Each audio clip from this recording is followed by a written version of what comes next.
Breslev Boost avec Francky Perez.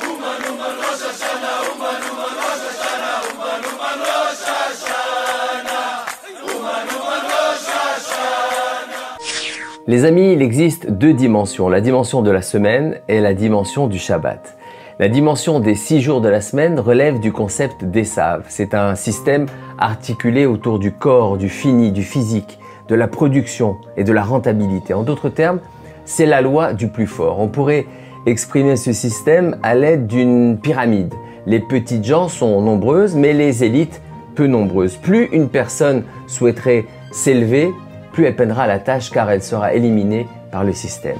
Dans ce système, la parnassa, moyen de subsistance, provient nécessairement de la publicité, de la concurrence. Même les efforts altruistes sont une illusion. Ils ont pour unique but le profit.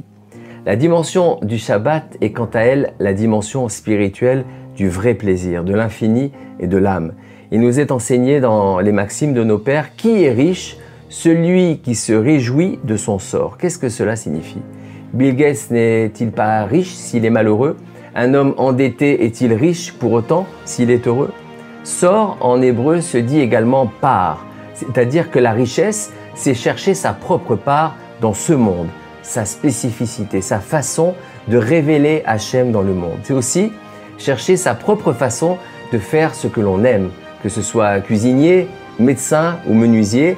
Un médecin, ce n'est pas quelqu'un qui a fait des études de médecine, c'est une personne qui est faite pour être médecin et qui va faire des études de médecine pour devenir ce qu'il est déjà à la base et en potentiel. Pourquoi exercer une activité professionnelle plaisante mène-t-il à la parnassa? Parce qu'en faisant ce qu'on aime, on est à sa place. On est en connexion avec son âme et donc avec la dimension du Shabbat. Or, Shabbat, c'est la source des bénédictions et du plaisir. Il est dit qu'Hachem nourrit toutes les créatures depuis les animaux à cornes jusqu'aux œufs d'époux.